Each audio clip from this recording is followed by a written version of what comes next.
കേരളത്തിലെ CPM-ന് ഇനി അധിക ആയുസ്സില്ല എന്നുള്ളത് പകൽ പോലെ വ്യക്തമായ കാര്യമാണ്. എന്ത് കാര്യം വന്നാലും സംഘടനാ സംവിധാനമുണ്ട് എന്ന് ആവർത്തിച്ച് പറയുന്ന നേതാക്കൾ അതിലൊരു കുന്തവുമില്ല എന്ന് സാധാ ജനങ്ങൾക്ക് മനസ്സിലായ കാര്യം അറിയുന്നില്ല എന്ന് തോന്നുകയാണ്. അച്ചടക്കത്തിന്റെയും പ്രതിബദ്ധതയുടെയും ത്യാഗത്തിന്റെയും അഴിമതി വിരുദ്ധതയുടെയും പ്രതീകമായാണ് കമ്മ്യൂണിസ്റ്റ് പ്രസ്ഥാനം നിലകൊള്ളുക എന്നത് പഴയ കമ്മ്യൂണിസ്റ്റ് നേതാക്കൾ ആവർത്തിച്ച് പറഞ്ഞിട്ടുണ്ടായിരുന്നു. പല നേതാക്കളുടെയും ജീവിതം ആദർശശുദ്ധിയുടെയും അഴിമതി രഹിതത്തിന്റെയും പ്രതീകമായിരുന്നു.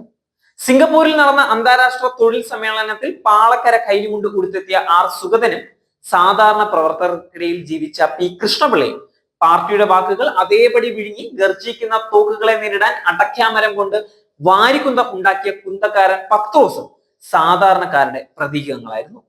നമ്മൾ കൊയ്യും വയലെല്ലാം നമ്മുടേതാകും പൈങ്കിളിയെ എന്ന സ്വപ്ന സദൃശ്യമായ മുദ്രാവാക്യവുമായി അരപ്പട്ടിണിക്കാരുടെയും മുഴുപട്ടിണിക്കാരുടെയും അധ്വാനിക്കുന്ന ജനവിഭാഗങ്ങളുടെയും ഇടയിലേക്ക് ഇറങ്ങിയ കമ്മ്യൂണിസ്റ്റ് പ്രസ്ഥാനത്തിന് ആഴത്തിൽ വേരൂന്നാൻ അധികകാലം വേണ്ടി വന്നിട്ടുണ്ടായിരുന്നില്ല. വർഗീയതയുടെയും അവസരവാദ രാഷ്ട്രീയവും പാർട്ടി താല്പര്യത്തിനനുസരിച്ച് സന്ദർഭോചിതമായി ഉപയോഗിക്കാൻ അവർക്ക് മടിയുണ്ടായിരുന്നില്ല. 1957 കേരളത്തിലെ ആദ്യ തെരഞ്ഞെടുപ്പിൽ അധികാരത്തിലെത്താൻ ഹിന്ദു താല്പര്യവും വർഗീയതയും എങ്ങനെയാണ് ഉപയോഗിച്ചത് എന്ന് ഇന്ത്യൻ ഇൻസ്റ്റിറ്റ്യൂട്ട് ഓഫ് സോഷ്യൽ സയൻസിന്റെ മുൻ director Thomas Mathew the communal road to secular Kerala എന്ന ഗവേഷണ പ്രബന്ധത്തിൽ കൃത്യമായി വിവരിച്ചു നൽകുന്നുണ്ട്. രാമസിംഹൻ വധക്കേസിൽ കോൺഗ്രസ് നേതൃത്വം ഇടപെട്ട് ഇസ്ലാമിക ഭീകരരെ രക്ഷിച്ച സംഭവം മലബാറിൽ, ശബരിമല തീവെപ്പിൽ തുടരന്വേഷണം നടത്താത്ത കോൺഗ്രസ് സർക്കാരിന്റെ നിലപാടിനെതിരെ തൃശൂരിന് തെക്കോട്ട് അവർ പ്രചാരണം നടത്തുകയായിരുന്നു. കമ്മ്യൂണിസ്റ്റ് പാർട്ടി അധികാരത്തിലെത്തിയാൽ 2 സംഭവങ്ങളിലും നടപടി ഉണ്ടാകുമെന്നായിരുന്നു വാഗ്ദാനം.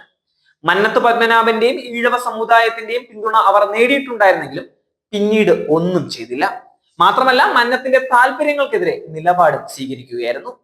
ഹിന്ദു രാഷ്ട്രീയ കക്ഷി എന്ന നിലയിൽ പ്രധാനമായും ഈഴവ സമുദായത്തെയും മറ്റ് ഹൈന്ദവ വിഭാഗങ്ങളെയും പാർട്ടി നേതൃത്വത്തിലും കേഡറിലും അണിനിരത്തിയാണ് CPM ശക്തമായ സംഘടനാ സംവിധാനം കെട്ടിപ്പടുത്തിട്ടുണ്ടായിരുന്നത്.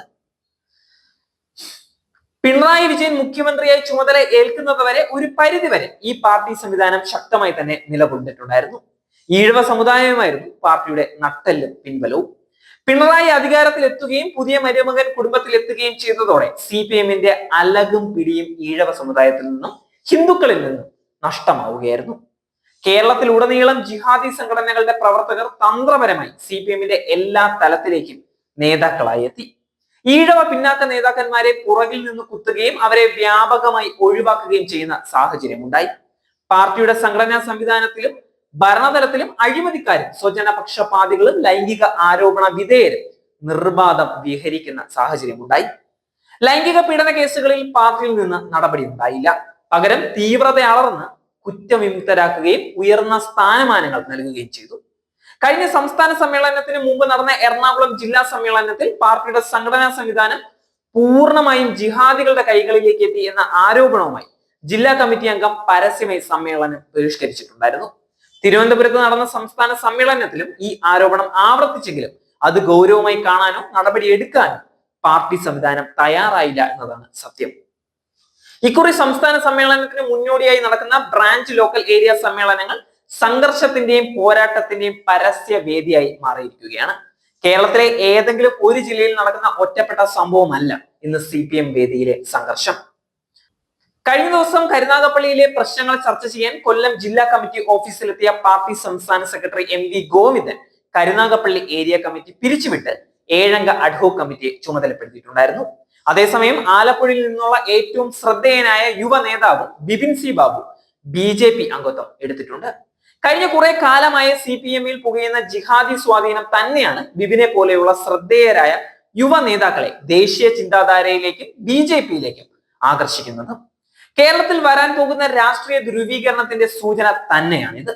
CPM-ന്റെ മന്ത്രിസഭകളിൽ അംഗമായിരുന്നിട്ട് പോലും ഒരു അഴിമതി ആരോപണം പോലും ഇല്ലാതെ സത്യസന്ധമായി രാഷ്ട്രീയ പ്രവർത്തനം നടത്തുകയും കാര്യക്ഷമമായി പ്രവർത്തിക്കുകയും ചെയ്ത G സുധാകരനെ അച്യുതാനന്ദന്റെ പില്ലാനെ കറിവേപ്പില പോലെ വലിച്ചെറിയുകയാണ് CPM ചെയ്തിട്ടുള്ളത്.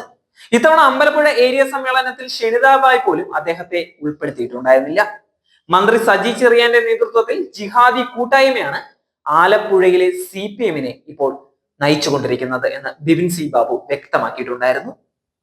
പാർട്ടിയുടെ ഈറ്റില്ലമായ ആലപ്പുഴയിലെ തകർച്ച ചെറുതൊന്നുമല്ല. രാജ്യത്ത് തന്നെ ഏറ്റവും കൂടുതൽ CPM പാർട്ടി അംഗങ്ങളുള്ള മുതുകുളത്ത് അടക്കം കഴിഞ്ഞ പാർലമെന്റ് തെരഞ്ഞെടുപ്പിൽ ഈ പാർട്ടി 3ാം സ്ഥാനത്തേക്ക് പോയത് നിസ്സാരമായി കാണാൻ സാധിക്കുന്ന കാര്യമല്ല. EMS നമ്പൂതിരിപ്പാട് ഒരു കാലത്ത് മലപ്പുറം ജില്ലയും കാലിക്കറ്റ് യൂണിവേഴ്സിറ്റിയും മാത്രമല്ല തളിക്ഷേത്രത്തിന്റെ സ്ഥലം പോലും ജിഹാദികൾക്ക് അടിയറ വെച്ച് പാർട്ടിയെ കെട്ടിപ്പടുക്കാനും ന്യൂനപക്ഷ വോട്ട് ബാങ്ക് ഒപ്പമാക്കാനും ശ്രമം നടത്തിയിട്ടുണ്ടായിരുന്നു.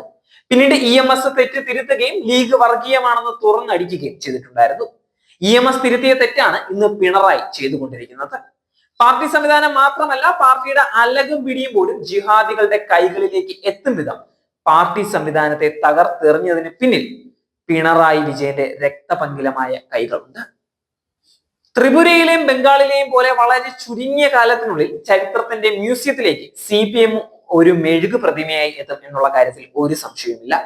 പിണറായിക്ക് ശേഷം ഒരു CPM മുഖ്യമന്ത്രി ഇനി ഉണ്ടാകുമോ എന്നുള്ള കാര്യം നമുക്ക് കണ്ടു തന്നെ അറിയേണ്ട കാര്യമാണ്.